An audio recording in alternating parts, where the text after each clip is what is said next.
राह मुश्किल में दिखाने के लिए काफी है, हौसला मुझको चलाने के लिए काफी है।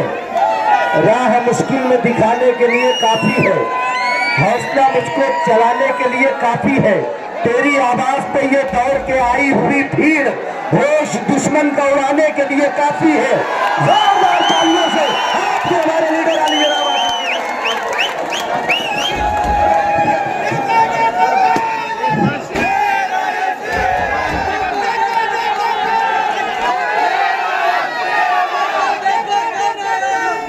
मंच पे तशरीफ फरमा कांग्रेस पार्टी की धुलिया लोकसभा से अधिकृत उम्मीदवार डॉक्टर शोभा बच्चाओ जी, मंच पे तशरीफ फरमा डॉक्टर बच्चाओ साहेब, तायरा शेख रशीद साहिबा,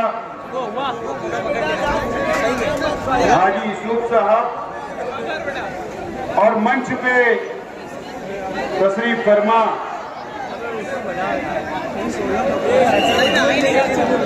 राष्ट्रवादी कांग्रेस पार्टी के तमाम ही ओहदेदारान, जिम्मेदारान और इस इलेक्शनी जलसे के अंदर मौजूद तमामी हमारे बुजुर्ग हजरात, तमामी नौजवान साथी और जहां तक मेरी आवाज जा रही है ऐसी मेरी मां और बहनें और तमामी मेरे मीडिया के तमामी साथी,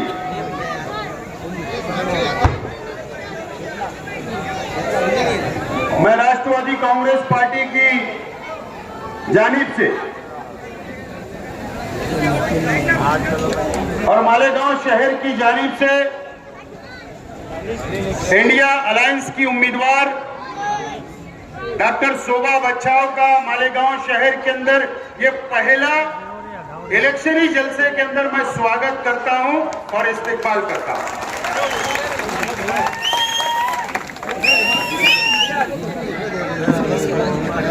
और आज के ये जलसे के अंदर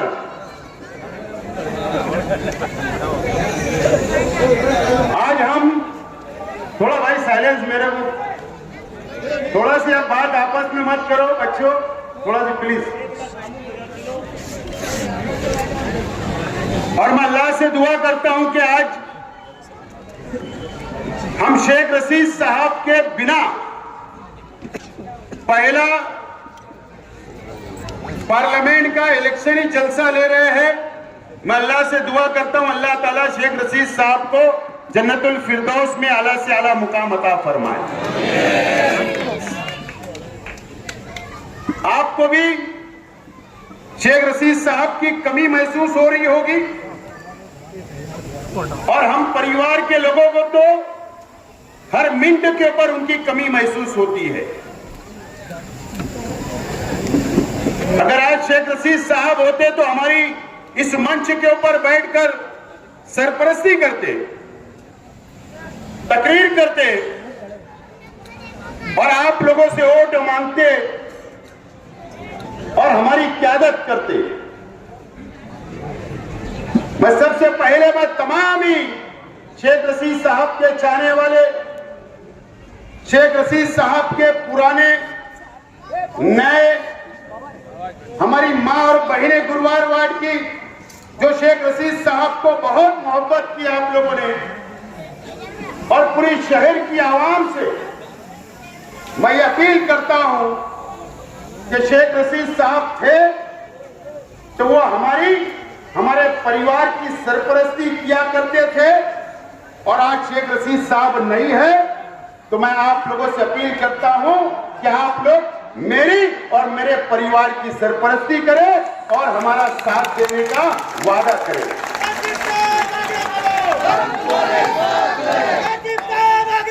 क्योंकि शेख रशीद साहब के बिना अब आप लोगों को सफर तय करना है। शेख रशीद साहब के बिना हम लोगों को अब पार्लियामेंट भी और असेंबली का इलेक्शन भी और कारपोरेशन का इलेक्शन भी शेख रशीद साहब के बिना लड़के हमको कामयाब होना है। शेख रशीद साहब ने अपने 40 साल सियासी जिंदगी में कई लोगों को कारपोरेटर बनाए, कई लोगों को ओहदे दिए, कई वर्करों को बनाने का काम किया, कई मां बहनों को बनाने का काम किया, कई गरीबों के सर के ऊपर हाथ रखा, कई नौजवानों का मुस्तकबिल बनाने का काम किया और ये शहर का विकास और डेवलप करने का काम शेख रशीद साहब ने किया। आज उनके विचार को आगे ले जाना है और वो भी शेख रशीद साहब के बिना हम लोगों का सफर तय करना है। ये शेख आसिफ अकेला सफर तय नहीं कर सकता, मेरा परिवार ये सफर अकेला तय नहीं कर सकता। पार्लियामेंट का इलेक्शन हम अकेले नहीं जीत सकते, असेंबली का इलेक्शन हम अकेले नहीं जीत सकते, हम कारपोरेशन का इलेक्शन अकेले नहीं जीत सकते। आप लोगों का साथ जैसा शेख रशीद साहब के साथ रहा वैसे हमारे और हमारे परिवार के साथ मैं मानता हूं और मुझे उम्मीद है कि आप लोग शेख रशीद साहब कभी ना कभी आपके काम आए होंगे और जरूर मुझे उम्मीद है कि आप लोग हमारा साथ दोगे। दोस्तों, ये पार्लियामेंट का इलेक्शन है। मैंने कहा कि जो उन्वान हमारे थे कि शहर के मुकामी लोगों का भी समाचार लेना है, लेकिन मैं आखिर में लूंगा। आज हमारा मुकाबला भारतीय जनता पार्टी से, एक तरफ इंडिया अलायंस और दूसरी तरफ एनडीए अलायंस। एक तरफ कांग्रेस के नेतृत्व में इंडिया अलायंस बना, गठबंधन बना और एक तरफ नरेंद्र मोदी की क़यादत में एनडीए तैयार हुआ, एनडीए गठबंधन बना है। दोस्तों, हमारा देश, हमारे नौजवानों के लिए मैं कहना चाहता हूं, हमारे बुजुर्ग तो जानते हैं, जो तारीख पढ़ते हैं देश की वो जानते हैं। हमारा देश 47 के अंदर हिंदुस्तान आजाद हुआ, उसके बाद हमारा संविधान लिखा गया। संविधान डॉक्टर बाबा साहेब अम्बेडकर ने इस देश के हर मजहब को रहने वाले, हर धर्म के लोगों के लिए इंसाफ करने का काम किया, आजादी देने का काम किया। हर समाज, हर धर्म इस मुल्क के अंदर अपने अपने मजहब से रह सकता है, उसको कोई रोक नहीं सकता। यह हमारा संविधान की खूबसूरती है। भाई जरा खामोश पीछे, यह हमारे संविधान की खूबसूरती है। आज इस मुल्क के अंदर 1947 के अंदर इस मुल्क आजाद हुआ। अंग्रेजों से इस मुल्क के अंदर, इस देश के हमारे पुरखों ने, हिंदू, मुसलमान, सिख, ईसाई ने लड़ा, अंग्रेजों को भगाने का काम किया, देश छोड़ने पर मजबूर किया और वो देश छोड़ के चले गए। हमारे उलमाओं ने आजादी दी, कुर्बानियां दी देश के लिए। और जब इस बंटवारा हुआ आजादी के बाद, जब पाकिस्तान अलग हुआ, हिंदुस्तान से दो टुकड़े हो गए, पाकिस्तान अलग हुआ, उस वक्त नरेंद्र मोदी को यह हक नहीं था कि वो पाकिस्तान जाए। मोहन भागवत को यह हक नहीं था कि वो पाकिस्तान जाए। आरएसएस के कोई लोगों को हक नहीं था। अगर हक था तो इस देश के मुसलमानों को हक था कि वो देश के साथ चले जाते, पाकिस्तान के साथ चले जाते। लेकिन इस देश के मुसलमानों ने यह तय किया, हमारे उलमाओं ने यह तय किया, मौलाना अबुल कलाम आजाद ने दिल्ली की जामा मस्जिद की सीढ़ियों से, मुसलमान रुक जाओ, और उनके बोलने के ऊपर लाखों नहीं करोड़ों मुसलमान इस देश के अंदर रहना हमने पसंद किया। हमें इस मिट्टी से प्यार है, इस देश की कुर्बानी जो हमें दी प्यार है, या आरएसएस वालों को प्यार नहीं है? हमें देशद्रोही बोलते हो, सिर्फ वो जातिवाद करके वोट हासिल करने के लिए हम पर इल्जाम लगाते हो। अरे देशद्रोही तो साध्वी प्रज्ञा सिंह ठाकुर थी जिसने मालेगांव के अंदर ब्लास्ट किया। देशद्रोही तो कर्नल पुरोहित था जिसने मालेगांव के अंदर बम ब्लास्ट किया, वो मास्टरमाइंड था। देशद्रोही तो असीमानंद था जिसने कबूल किया। ये किसके लोग थे? ये कांग्रेस के लोग नहीं थे। और देशद्रोही जो करता है, जो देश से गद्दारी करता है, वो कोई भी समाज, कोई भी धर्म का हो, उसको कोई जात और धर्म नहीं होती। देश के गद्दार तो तुम्हारी तंजीमें हैं, उनके जिम्मेदार है, हम नहीं। हमने देश से प्यार किया है और प्यार करते रहेंगे। कांग्रेस की हुकूमत थी 14 तक, उस वक्त भी यूपीए सरकार थी, उसमें शरद पवार साहब और कई पार्टियां, लालू जी, मुलायम सिंह जी, कई पार्टियां थी। जब तक तो हम सुरक्षित थे, हमारी हिफाजत होती थी, हमारी शरीयत की हिफाजत होती थी। उसके बाद मोदी जी, आज अगर इस देश के अंदर तुम्हारे उल्टी गिनती इस इलेक्शन के अंदर जो शुरू हुई है, तो इस देश के हिंदू, मुस्लिम, सिख, ईसाई ने आपका चेहरा, जो आपके चेहरे से नकाब उतारा और जो तुमने बांटने का काम किया, इसके लिए आज आपको ये तकलीफ का सामना करना पड़ रहा है इस मुल्क के अंदर, और दर दर भटकना पड़ रहा है।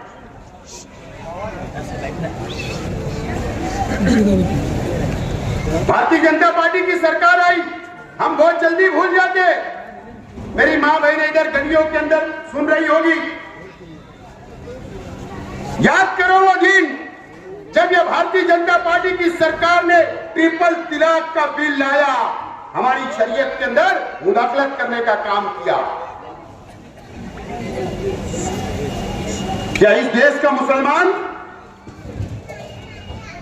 या अल्पसंख्यक क्या टैक्स नहीं भरता है क्या? अगर हुकूमतें चलती है, चाहे वो ग्राम पंचायत हो, कारपोरेशन हो, महाराष्ट्र की हुकूमत है, केंद्र की सरकार हो, तो इस देश के नागरिक, इस देश की जनता के पैसे से चलती है। जो हम टैक्स अदा करते हैं उसमें मुसलमान भी शामिल है। आपने एनआरसी लगा दिया, आपने CAA लगा दिया। अब हमको साबित करना पड़ेगा कि हम ये देश के रहवासी है या नहीं, इस देश के नागरिक है या नहीं, हमको सबूत देना पड़ेगा। इस देश के मुसलमानों ने यहां रहना पसंद किया, इस मिट्टी से प्यार किया, इस देश से प्यार किया, इस देश के लिए कुर्बानियां दी। आप ऐसा कानून लाते हो कि अब हमको साबित करना पड़ेगा कि हम इस देश के रहवासी है या नहीं। आपको इसका जवाब 20 तारीख को मिलेगा। 20 तारीख को जवाब देना पड़ेगा। हम सब लोगों को मिलकर, हिंदू, मुस्लिम, सिख, ईसाई, हमारे दलित भाई, आदिवासी भाई, हम सेकुलर संविधान को मानते, इस देश के संविधान को मानते, हम हिंदू मुस्लिम भाईचारा को मानने वाले ये शहर है, और हमको हमारी जिम्मेदारी ज्यादा है कि हम सब लोगों को मिलकर काम करना है। सुबह ताई बच्चा हो साहिबा, कांग्रेस का पंजा निशान है, मेरी पार्टी का तुतारी निशान है। न तो आप वहां तुतारी ढूंढोगे तो वो नहीं मिलेगी वहां, क्योंकि उम्मीदवार कांग्रेस पार्टी को यह सीट दी गई है, तो उनका निशान पंजा है। आपको 20 तारीख को उनको वोट देना है। मैं भी उम्मीदवार था, लेकिन हमारा पहला लक्ष्य, पहला मिशन भारतीय जनता पार्टी को सरकार से बेदखल करना है।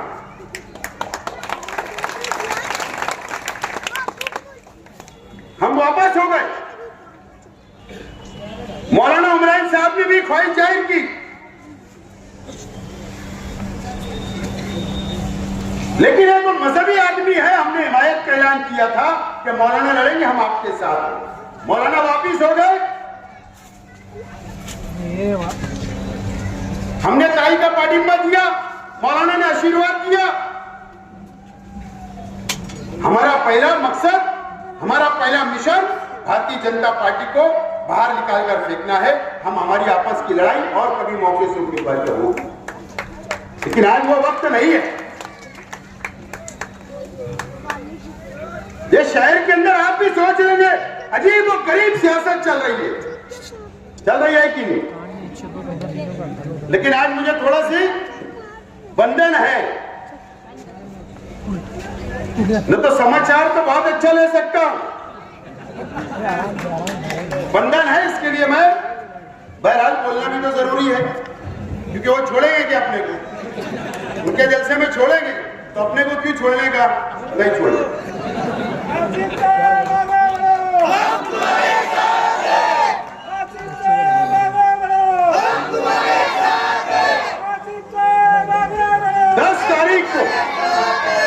सॉरी 30 तारीख को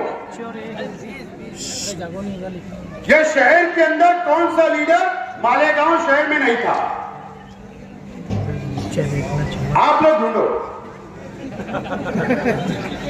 आवाम ढूंढे, मीडिया ढूंढे,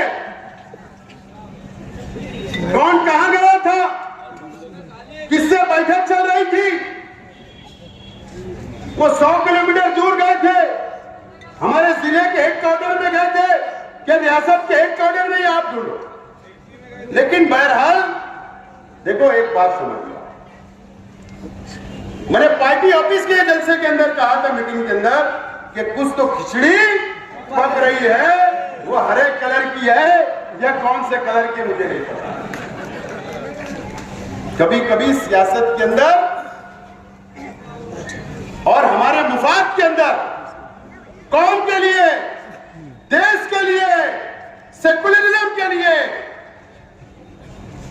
सियासी वार करना पड़ता है तकरीर के जरिए। सिर्फ मेरा एक जुमला कि खिचड़ी पक रही है, वो चूल्हा ही बुझ गया। पता है ना, वो चूल्हा ही बुझ गया,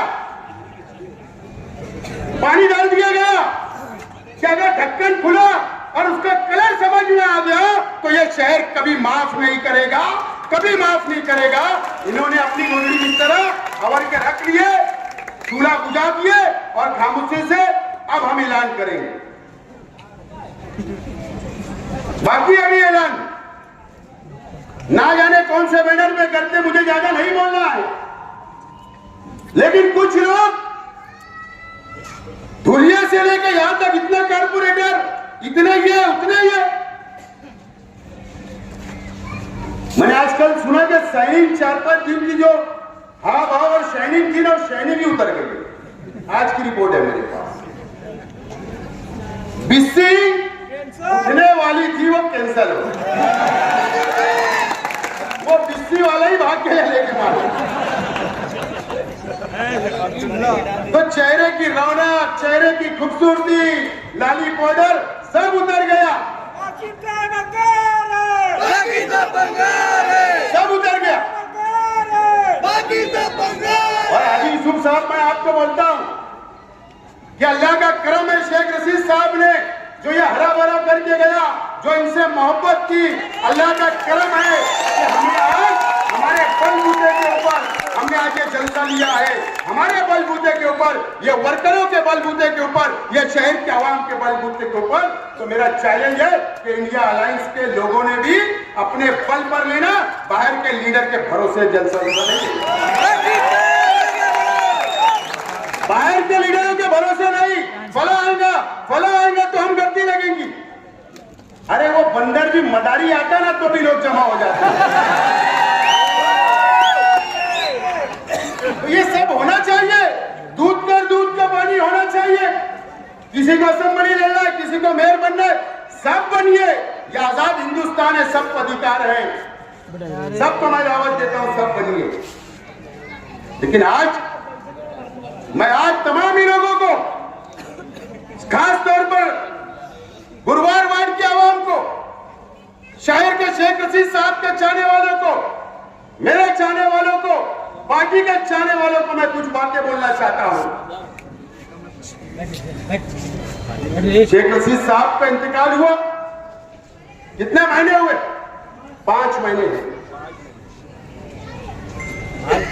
कल 5 महीना हो जाएगा, बराबर ना? 5 महीने के अंदर इस शहर के अंदर कौन कौन सी साजिश रची गई, यह आप लोगों को नहीं पता होता। आपने अखबार में पढ़ा होगा, और शेख आसिफ कभी झूठ नहीं बोलता। मैं जाहिल जरूर हूं, आलिम नहीं हूं, लेकिन अल्लाह का खौफ है, जब भी बोलता हूं सच बोलता हूं।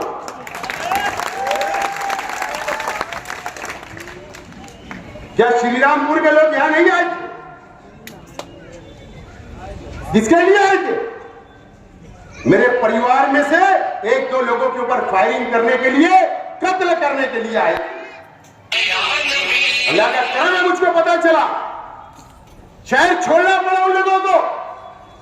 पुलिस को मैंने फोटो भी दिया हूं, पुलिस को मोबाइल नंबर भी दिया हूं। अफसोस आज तक इंक्वायरी नहीं। वहां तक तो पहुंचो। अगर कोई हमारे सीने पे आएगा तो हम सिर पे लेकर पटकना जानते, लेकिन कोई हमारी छाती पे आएगा तो सिर पे लेकर पटकना जानते, लेकिन हम कानून का पालन करते हैं। कानून के ऊपर भरोसा है, पुलिस पे भरोसा है, उसकी इंक्वायरी पूरी होना चाहिए। गोरखपुर से कौन आया था? यूपी से। कहां वो रुके थे? किसकी मोटरसाइकिल इस्तेमाल हुई? क्यों इंक्वायरी नहीं हुई? जब कोई मर जाएगा मेरे परिवार का, जब मेरे पे फायरिंग हो जाएगी, जब पुलिस इंक्वायरी करेगी, पुलिस को इंक्वायरी करना पड़ेगा। पुलिस तो बहुत मोबाइल ट्रेस निकालती है, मैं तनकीद नहीं कर रहा हूं, लेकिन आपको संजीदगी से सोचना पड़ेगा। कौन उनको पैसा बुला रहा था? कौन उनको घर दे रहा था रहने के लिए? कौन मोटरसाइकिल दे रहा था? कौन हमारे घर की, हमारी ऑफिसों की चौकसी करवा रहा था, निगरानी करवा रहा था? उसकी इंक्वायरी होना चाहिए। ये आज 5 महीने के अंदर ये सुनना पड़ रहा। अभी 1 हफ्ता पहले एक जगह मीटिंग हुई, अबे असेंबली लड़ो, पार्लियामेंट लड़ो, कुछ भी लड़ो, मर्द जैसा लड़ो, मर्द जैसा। जैसा हम उतरते हैं और लड़ते हैं, हारते हैं, जीतते हैं, लेकिन छोड़ के मैदान कभी भागते नहीं है, आपके साथ खड़े रहे। मीटिंग हुई, ठीक है, मुबारक हो, लड़ना चाहिए, सबको अधिकार है। मेरे परिवार से पिछले हफ्ते एक बच्चे से मीनारा होटल के पास कुछ तक किसी की हो गई, उसको फोन करके बोला जा रहा, ये काय को कंप्रोमाइज किया? बोले शेख खलील भी मर गया, शेख खलील भी मर गया, शेख रशीद भी मर गया। बोले अब इनको घेर लो। शेर का शिकार कभी कुत्ते नहीं करते हैं, शेर का शिकार कभी कुत्ते नहीं करते। और शेख रशीद साहब ने वैसा बना के गए कि 25-30 लड़के हैं, हर साल एक भी शहीद हुआ तो 25 साल सियासत करेंगे अगर आपका साथ रहा। बोले घेर लो, बकरी के बच्चे हम घेर लो। शेख रशीद साहब जब मूंछ पे हाथ रखते थे तो 10 दिन लोग सोचते थे हमने वो रास्ता छोड़ दिया। क्या बात है? संविधान का, कानून का मानने वाला, ईमानदारी से मोहब्बत की सियासत कर रहे, हमको करने दो, कितनी भी प्लानिंग होने दो,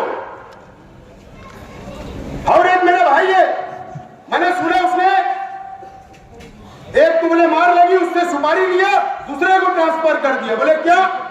बोले ईद बाद अकील का काम। अबे अकील का काम? अरे बकरी के बच्चे सब होते।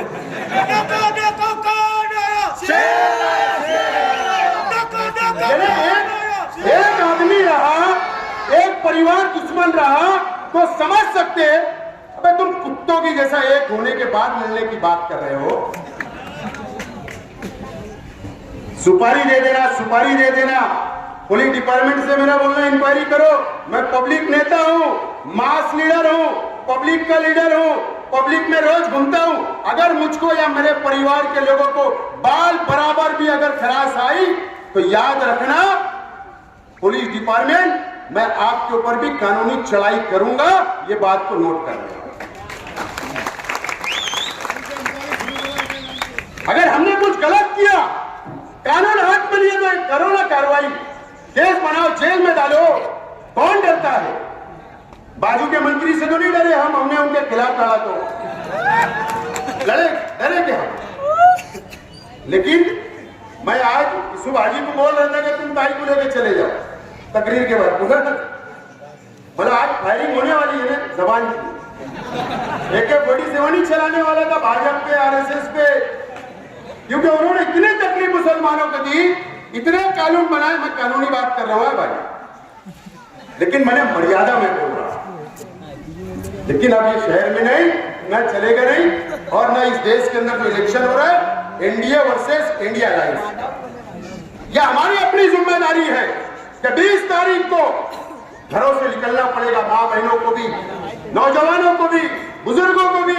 आपके घर रिक्शा आए ना आए, वर्कर आए ना आए, अगर आपके पास स्लिप नहीं पहुंची तो 2 दिन पहले हासिल करो और अपने पोलिंग बूथ के ऊपर जाकर कांग्रेस के पंजा निशान पर हमको वोट देना है और इंडिया अलायंस को सत्ता पे बैठाना है, ताकि काले कानून जो हमारे खिलाफ बने वो काले कानून खत्म हो जाए। मैं ये अपील आप लोगों से करता हूं।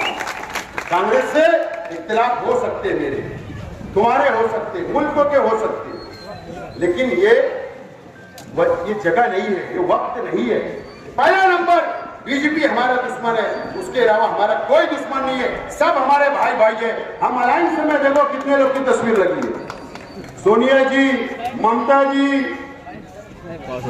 येचुरी जी, जयंत पाटिल जी, केजरीवाल जी, उद्धव ठाकरे जी, स्टालिन जी, राहुल जी, अखिलेश जी, तेजस्वी यादव, कितने लोग हमारे साथ है।